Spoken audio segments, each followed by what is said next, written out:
Assalamualaikum warahmatullahi wabarakatuh. Baiklah anak-anak sekalian, mari kita berdoa terlebih dahulu untuk memulai pembelajaran hari ini dengan membaca Bismillahirrahmanirrahim. Terima kasih. Materi bab 6 yang akan kita pelajari hari ini adalah tentang dengan ilmu pengetahuan semua menjadi mudah. Dan saya adalah Ohan Supriyatna, Pak Ohan ya, Guru Pendidikan Agama Islam SMP Negeri 1 Sukodono. Untuk mempelajari materi-materi pembelajaran agama Islam, kalian bisa mengunjungi ini http sites google.com/view/e learning PAIBP siswa Skodsa, atau kalian bisa tanya atau kirim hal-hal yang berhubungan dengan pembelajaran ke alamat email ohansupriyatna@gmail.com. Yang pertama adalah materi yang akan kita pelajari, mari membaca Al-Quran. 1. Membaca Al-Quran surat Ar-Rahman ayat 33 dan 55 ini adalah urutan surat ya, urutan surat. Jadi surat Ar-Rahman ini urutannya surat ke-55 dan ayatnya adalah ayat ke-33. Kemudian yang selanjutnya adalah membaca surat Al-Mujadalah surat ke-58 ayat ke-11, kemudian menerapkan ilmu tajwid tentang alif lam syamsiah dan alif lam qamariyah, dan yang keempat adalah mengartikan Quran surat Ar-Rahman dan surat Al-Mujadalah yang kita pelajari saat ini. Baik, anak-anak sekalian, membaca Al-Quran surat Ar-Rahman surat ke-55 ayat ke-33 sebagai berikut. Ini Pak Ohan contohkan terlebih dahulu, nanti bisa kalian tirukan. A'udzu billahi minasyaitonir rajim. Bismillahirrahmanirrahim. Ya ma'syaral jinni wal insi in istata'tum an tanfudhu min aqtaris samawati wal ardi fanfudhu la tanfuduna illa bisultan. Al-ayah. Kemudian sin itu adalah huruf mana tadi? Huruf syamsiah, ini shin. Wasyamsi waduhaha. Termasuk wadduha ini do. Alif lam kemudian di depannya ada huruf do. Maka itu adalah hukum bacanya alif lam syamsiah. Mungkin seperti itu ya anak-anak sekalian. Selanjutnya adalah kita coba mengartikan surat Ar-Rahman ayat 33. Ya ma'syaro, hai wahai golongan al-jinni wal insi. Jadi dalam surat Ar-Rahman ini menyeru golongan jin dan manusia. Ini statoktum, jika kalian sanggup. Istato'a, kalau dalam syarat menunaikan ibadah haji itu ada istato'a. Istato'a itu mampu, artinya kalau ini bergandengan ayatnya ya. Katanya ada ini, ada ada. Ini stato'um, ini statoktum, jika kalian sanggup. Antang fudu, untuk menembus min aktori, dari sebagian penjuru as-samawati wal ardi, langit dan bumi. Fang fudu, maka tembuslah. La tangfuduna, kalian tidak akan menembus illa bisultan, kecuali dengan kekuasaan Allah.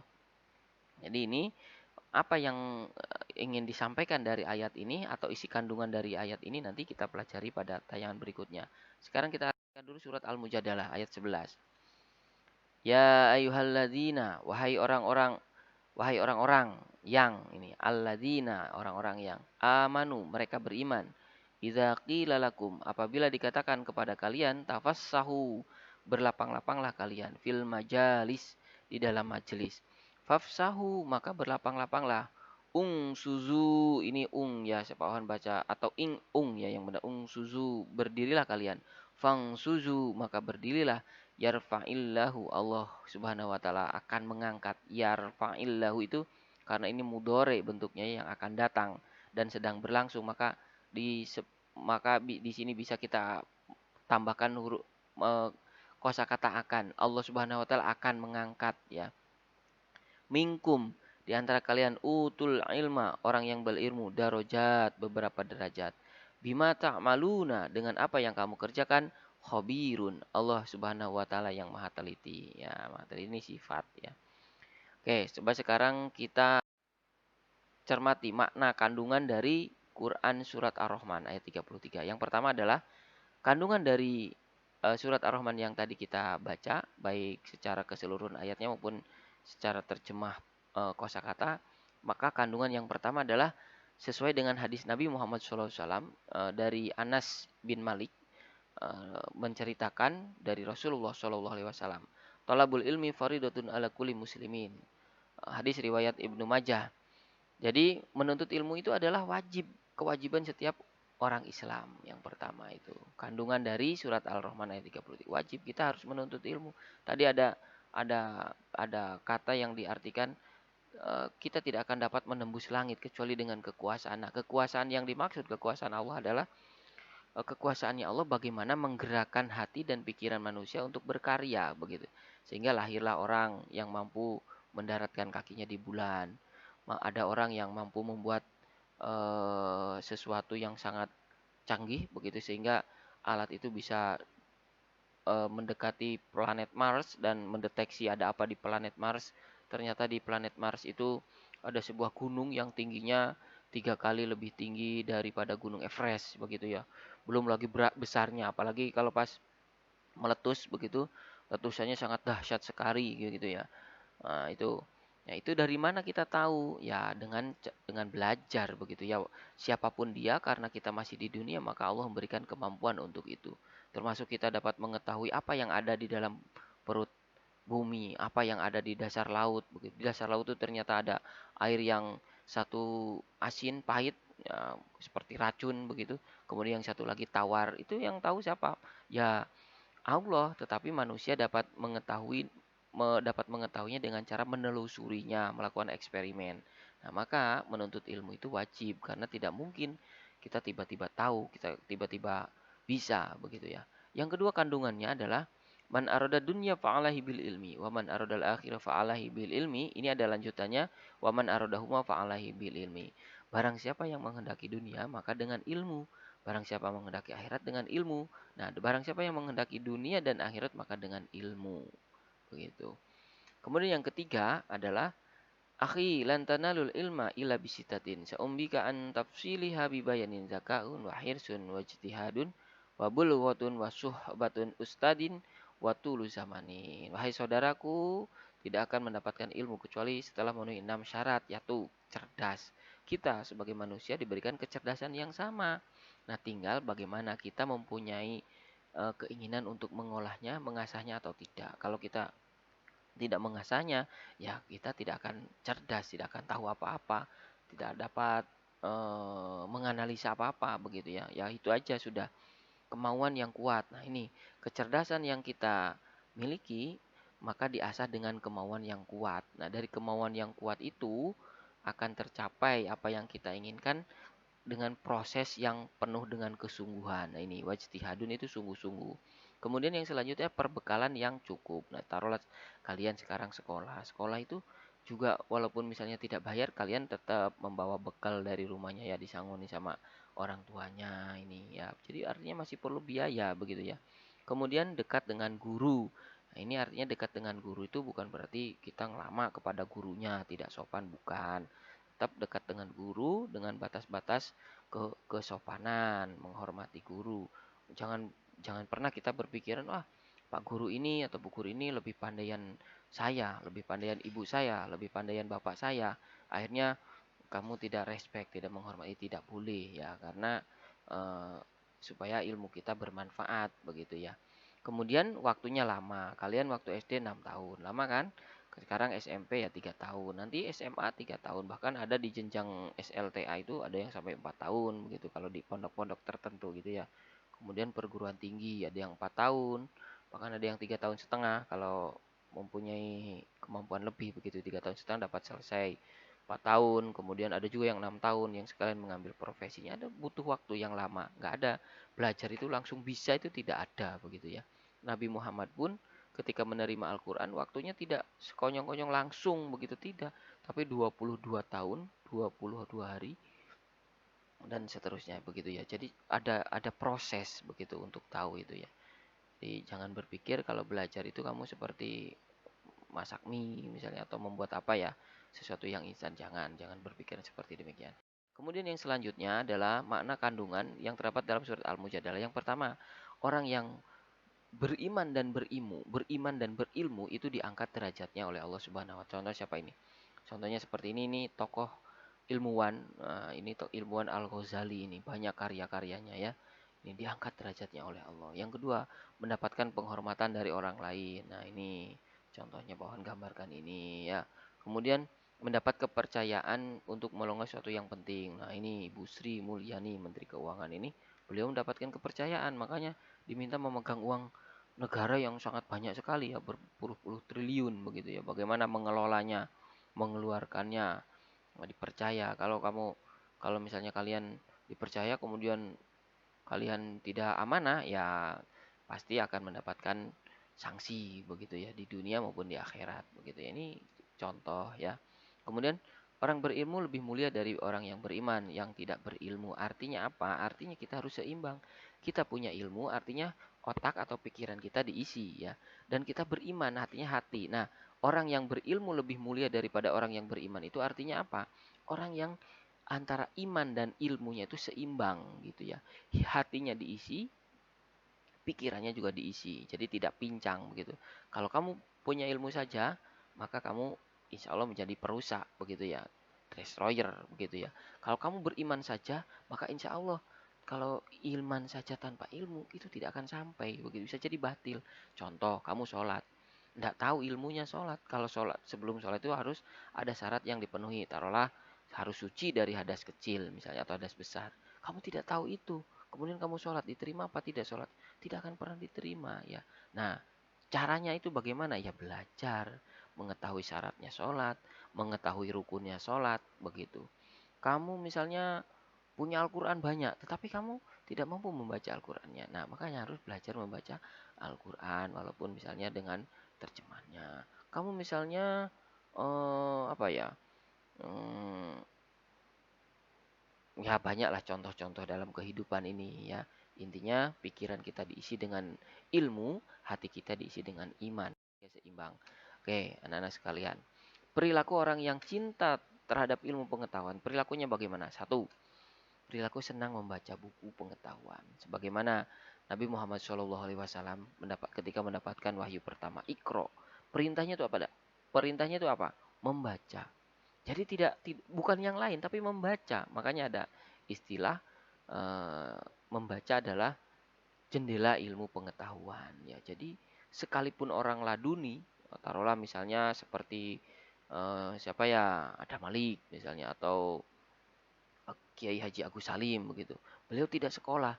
Walaupun tidak sekolah, beliau ini membaca begitu sehingga eh, mendapatkan ilmu laduni. Jadi laduni itu tidak semata-mata langsung gitu, tidak, tetap ada proses yang dilalui oleh orang yang mendapatkan hidayah itu. Jadi ada membaca sendiri, hanya saja kadang-kadang belajarnya tidak terlihat oleh orang lain. Kadang-kadang orang yang mempunyai kemampuan lebih semacam itu, kalau kita belajar itu membutuhkan waktu sebulan, mungkin beliau ini sehari langsung bisa begitu. Jadi tetap harus membaca begitu ya. Yang kedua, orang yang sikapnya orang yang mempunyai ilmu pengetahuan itu rasa ingin tahunya tinggi, kemudian berusaha untuk mendapatkannya. Nah, kamu ingin tahunya tinggi, tapi kamu tidak baca, sampai nggak? Ya, nggak mungkin ya. Jadi kalau kamu ingin mempunyai rasa ingin tahu yang tinggi, harus diupayakan dengan cara apa? Dengan cara membaca, dengan cara bereksperimen, bereksplorasi. Eksperimen itu apa? Mencoba-coba. Oh, ini misalnya mohon maaf, pohon contohkan tahu. Ini ada tahu ini, ada tahu warna putih, ada warna kuning begitu. Ini gimana caranya? Tahu itu asalnya apa? Kedelai. Kedelai itu diapakan supaya jadi tahu? Dibaca buku. Cara membuat tahu. Oh, ternyata kedelai ini dipilih dulu, kedelai yang bagus misalnya. Kemudian direndam. Setelah direndam diseleb supaya hancur kedelainya. Habis itu digodok misalnya dimasak begitu ya sampai mendidih, kemudian disaring. Nanti saringannya itu yang berupa cairan, nanti dikumpulkan jadi siji, yang ampasnya jadi benjes misalnya. Yang cairannya dikasih cuka, kemudian dibiarkan beberapa saat, kemudian dipilah. ditaruh di sebuah tempat tertentu, tetap disaring lagi, dibiarkan semalam, nanti insya Allah jadi tahu. Nah ini caranya supaya tahu itu bagaimana ya, membaca begitu ya. Kemudian melakukan eksperimen, percobaan.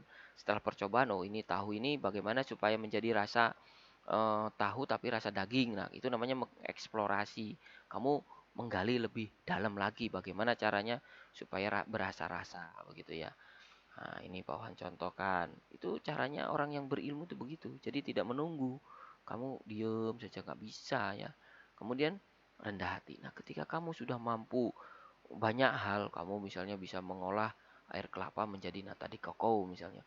Kemudian kamu bisa mengolah kedelai jadi tahu, jadi tempe. Kamu bisa, wah banyaklah komputer. Kamu bisa membuat program game misalnya. Tidak hanya pengguna game kamu, tapi pembuat game misalnya. Wah, kamu sombong. Nah, itu nggak boleh ya. Allah tidak akan memberikan pertolongannya kepada orang yang berilmu tapi sombong. Nah, kalau orang yang berilmu tapi sombong itu bisa dimungkinkan itu hatinya tidak diisi dengan iman, begitu ya.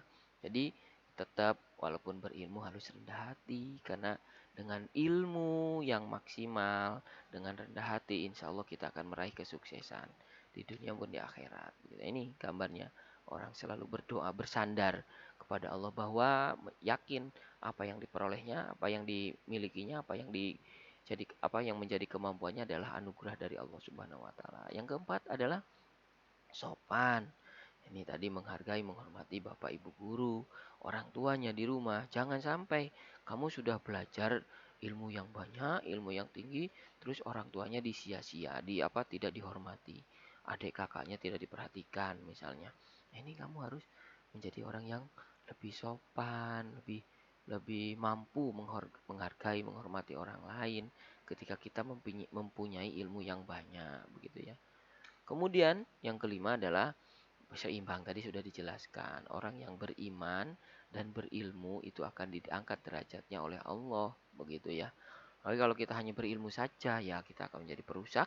Kalau kita hanya beriman saja, ya tidak akan sampai apa yang kita lakukan, ibadah kita lakukan tidak akan sampai, begitu. Begitu ya. Ini Profesor B.J. Habibie, beliau mampu membuat pesawat.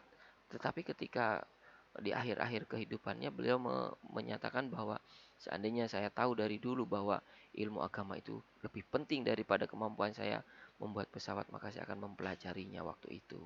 Nah, tapi dengan demikian bukan berarti membuat pesawat itu tidak harus bisa, kita cukup beli aja. Enggak, ya tetap kamu, Pak Habibie sudah enggak ada, ya kehantinya ya kalian. Bagaimana cara membuat pesawat? Misalnya buat ekornya pesawat, buat sayapnya pesawat, buat baling-balingnya pesawat, buat remote kontrolnya pesawat dan lain-lain ya. Jadi dilengkapi oleh kalian. Kalau dulu mungkin zamannya Pak Habibie mampu buat pesawat itu apanya yang diproduksi di Indonesia. Nah, sekarang zamannya kalian, mulai dari rodanya sampai baling-balingnya kamu yang buat, begitu ya. Tetapi kamu yakin bahwa pengetahuan yang kamu miliki itu adalah anugerah dari Allah Subhanahu wa taala. Itulah yang dimaksud dengan keseimbangan antara ilmu dengan iman, begitu ya. Ilmu dan iman kalau seimbang, maka insya Allah dia akan memiliki pribadi yang berakhlakul karimah, kemudian juga menjadi orang yang rendah hati, begitu ya. Dan semangat untuk terus eh, menggali ilmunya. Oke, selanjutnya ini ada tayangan, silahkan disaksikan ya. Ini.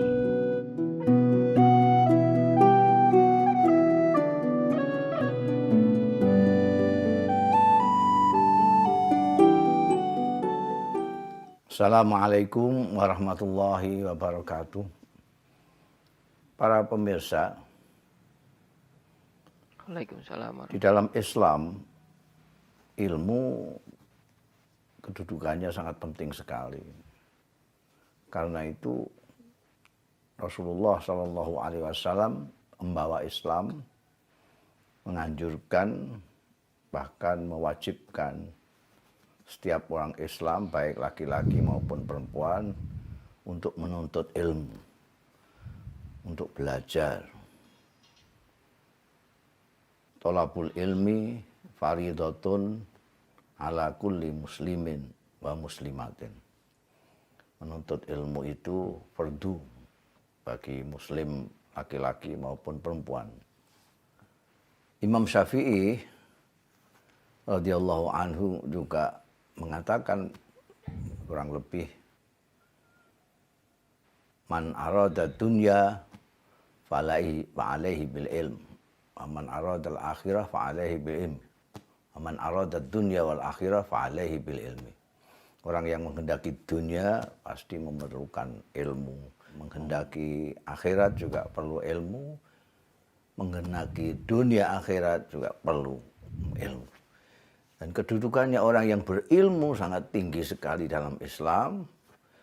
Di dalam Al-Quran disebutkan innama yakhsyallah min ibadihil ulama. Orang-orang yang berilmu saja yang takwa, takut kepada Allah Subhanahu wa taala dengan sesungguhnya. Rasulullah Shallallahu alaihi wasallam bersabda untuk menunjukkan tingkat kedudukannya orang alim. Bandingannya dengan orang yang ahli ibadah tapi tidak berilmu. Ada sekarang banyak sekali orang yang beribadah tanpa ilmu.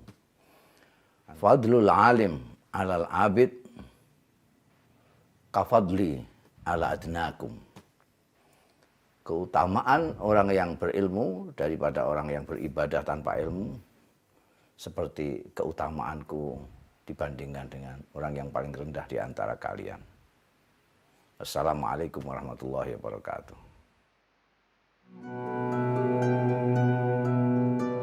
Ini kan ada hadisnya seperti yang disampaikan oleh Pak Kiai Haji Mustafa Bisri bahwa orang yang berilmu itu lebih mulia daripada orang yang hanya ahli ibadah, karena hanya ahli ibadah saja tanpa tahu ilmunya ya sia-sia begitu ya. Jadi kita jadilah orang yang berupaya untuk menyeimbangkan antara ilmu dengan iman dan iman dengan ilmu.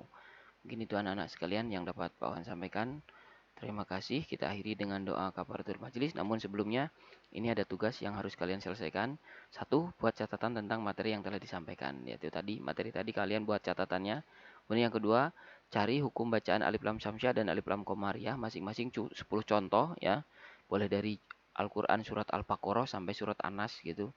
Dari macam-macam surat boleh, satu surat juga misalnya kok di surat Al-Adiyat ini kok sudah ada surat contoh bacaan Asyamsyah 10 misalnya enggak apa-apa. Berbagai macam surat juga enggak apa-apa dicari. Jadi kolomnya nanti nomor, contoh bacaan, hukum bacaan, surat apa gitu, ayat berapa. Kemudian kerjakan soal dengan cara klik link yang disajikan di Google Classroom. Ini belum ya, nanti akan ada instruksi selanjutnya. Terima kasih. Ma'asalamah, mari kita berdoa kafaratul majlis. Subhanakallahumma bihamdika asyhadu alla ilaha illa anta astaghfiruka wa atubu ilaik. Syukron kasiron. Assalamualaikum warahmatullahi wabarakatuh.